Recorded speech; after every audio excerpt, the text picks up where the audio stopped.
Rail অবরোধ করছি corona পিরিয়ডের আগের থেকে পানিসাগর শিলচর আগরতলা দুটা ট্রেনের চব্বিশ পানিসাগর ছিল, কিন্তু করোনা পিরিয়ড থেকে এটা বন্ধ করা হয়েছে।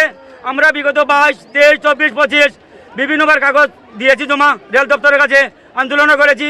এমনও ডিমান্ড হয়েছে, RPF 300 RPF পাঠিয়েছে, DIG BIG তারা অনেক কিছু রেল দপ্তর থেকে এসেছে, বলেছে 1 মাসের ভিতরে সমাধান করবে। কিন্তু আমরা 1 বছর অতিক্রান্ত পরেও 2025 পরে থেকেও অতিক্রান্ত করে কোনো কাজ হয়নি। কিন্তু এখন আমরা বৃহত্তরভাবে আন্দোলনে নামছি। আজকে আমাদের এই প্রতিজ্ঞাবদ্ধ হয়ে যদি আজকের দিন রাত্রে হয় আমরা রেল লাইনে দাঁড়িয়ে থাকবো। স্থবির যাতে সময় পর্যন্ত ঘোষণা হচ্ছে না, উপর পন্থা থেকে পানিসাগর স্থবিত হচ্ছে না, প্রথমত আমরা লাইনে দাঁড়িয়ে থাকবো। এটাই আমাদের প্রতিজ্ঞা। সেই এলাকাবাসী, এটা আমার ব্যক্তিগত কোনো স্বার্থ নয়, এলাকাবাসী স্বার্থে সবাই একজুট হয়েছে। তাই আমরা আজকে থেকে স্থবির চাই। কালকে বললে হবে না, 1 সপ্তাহ পরে বললে হবে না, 1 মাস পরে বললে হবে না। DIG হোক যাই হোক, পানিসাগরে পুনরায় স্থবির। আমরা বুঝতাম যে নতুন কোনো ট্রেন দাবি করেছি, ট্রেনে মানতাম, 1 মাস পরে হবে মেনে নিতাম। কিন্তু আমাদের পুরোনো স্টেশন পুরোনো সবিজ ছিল, সবিজটা উঠিয়ে 5 বছর আমাদের এই যে বিভ্রান্তি করেছে রেল দপ্তর, যাই না কার সাথে সেটা করা হয়েছে। আজকে এলাকার মানুষ জড়ো হয়েছে, অনেক অফিসার আসছেন, তারাও রুদ্রপথে পরিশ্রম করছেন, আমরাও পরিশ্রম করছি। আমরা 4-5 বছর পরিশ্রম করার পরও যদি আজকে আমরা সার্থক হয়, যে আমরা জারি রাখবো। আজকে আমরা আন্দোলন যতক্ষণ পর্যন্ত সমাধান হচ্ছে না, যে স্থবির ঘোষণা হতে হবে, কাগজ মিলে করতে হবে, যে স্থবির হবে, কালকে আজকের থেকেই স্থবির হতে হবে, কালকে থেকে বললে হবে না। এটাই আমাদের স্লোগান, ভারত মাতা কি ভারত মাতা কি।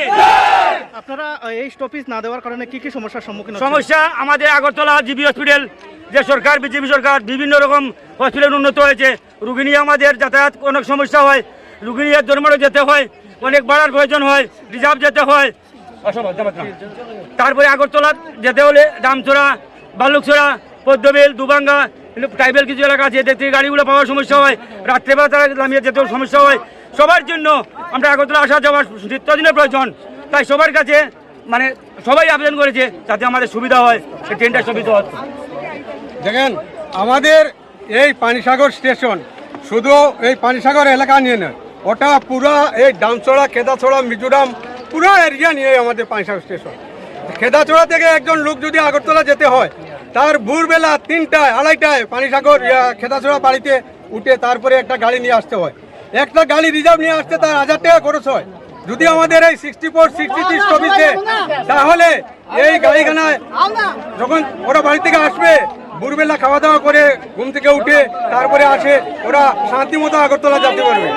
তাহলে আমাদের এই ওদের খরচাও কম হবে, সুবিধা হবে। তার জন্য আমরা এই দাবি, আমাদের কাছে পেপার আছে, 2022-এ দিয়েছি। 22-এ দেওয়ার পরে ওরা টাইম নিয়েছে আমাদের কাছ থেকে মাত্র 1 মাস, 1 মাসের মধ্যে হয়ে যাবে। তারপরে কোনো সুরা হয়নি। তারপরে আমরা 25-এ আবার দিয়েছি, ওরা বলেছে যে সপ্তাহ দিনের ভিতরে হয়ে যাবে, তারপরে হয়নি। তারপরে ইদানিং দিয়েছি, ওরা পরশুদিন এসে আমাদেরকে ভুল বুঝাচ্ছে যে সপ্তাহ দিন, মাস দিনের ভিতরে হয়ে যাবে, আপনারা এই উদ্যোগ করে নেন এই স্ট্রাইক। আমরা বলছি আমরা উদ্যোগ করবো না, আমাদের দেশবাসী বলছে আমরা উদ্যোগ করবো না। আমরা আজকে থেকে এই ট্রেনের স্থগিত চাই।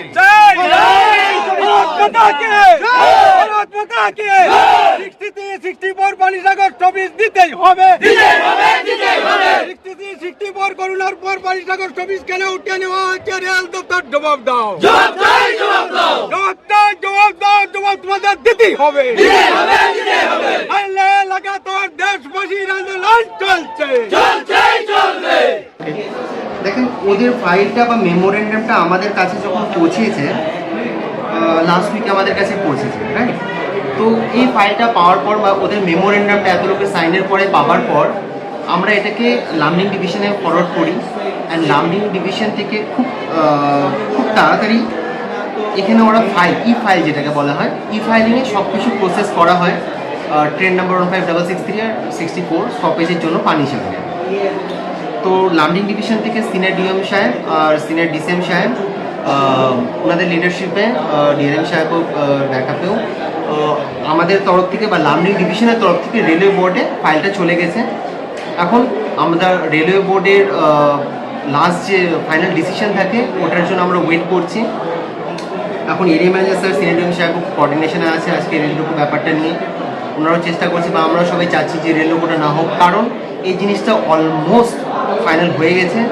যেহেতু আমাদের ফাইলিংয়ে সব কিছু লামডিং ডিভিশন থেকে প্রসেসিং হয়ে গেছে, এখন শুধু রেলওয়ে বোর্ডের ফাইনাল যে গ্রিন সিগন্যাল ব্যাপারটা বলা হয় ওটার জন্য ওয়েট করা হচ্ছে।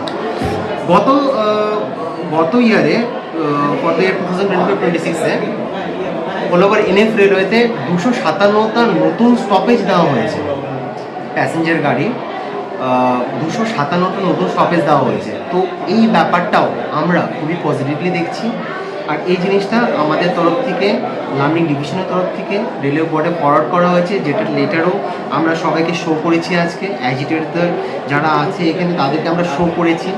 আমরা চাচ্ছি যে আজকে অ্যাজিটেশনটা না হোক বা স্ট্রাইকটা বা রেল রোকোটা না হোক, কারণ খুব তাড়াতাড়ি আশা করা যাচ্ছে যে এই জিনিসটা সর্ট আউট হয়ে যাবে। ইভেন কি আমাদের এরিয়া ম্যানেজার সাহেব যে আছে বদরপুরে, যে আমাদের অপারেটিংয়ের যে চিফ আছে, উনিও একটা মেসেজ দিয়েছে, আমি ওটা একবার পড়ে শোনাতে চাচ্ছি আপনাদের। This is to assure all concerned that the proposal for stoppage for train number 15663 and 64 Silchar Agartala and Silchar at Panisagar has been taken positively by Lamring division. The file has been already been cleared from the division and forwarded for approval from the railway board. It is expected that the stoppage will be allowed soon after final approval is received from the railway board. Therefore, everyone is requested to maintain peace and cooperation and avoid any kind of agitation or disruption to train operations. ঠিক আছে, তো আশা করতে পারছি এই স্টেটমেন্টগুলো থেকে আপনারা বুঝতে পারছেন যে সবাই কতটা বেশি পজিটিভ এই আমাদের স্টপেজটা নিয়ে পানিসাগরের। তো আমরা এটাই সবাইকে রিকোয়েস্ট করব, যত জনসংখ্যা আছে পানিসাগরে, যে আজকে স্ট্রাইকটা না করলে বেশি সুবিধা হয়, কারণ এটাতে একটা খারাপ ইম্প্যাক্ট পড়ে, রাইট? এটা খারাপ ইমেজ তৈরি হয়। এর থেকে ভালো যেহেতু আমাদের এটা অ্যাপ্রুভালের স্টেজে, রাইট? তো আশা করি এই জিনিসটা খুব তাড়াতাড়ি হয়ে যাওয়ার কথা। Thank you. আপনার পরিচয়টা স্যার? আমার পরিচয়, আমি কিংশুক সাহা, ট্রাফিক ইন্সপেক্টর, ধর্মনগর। ধন্যবাদ।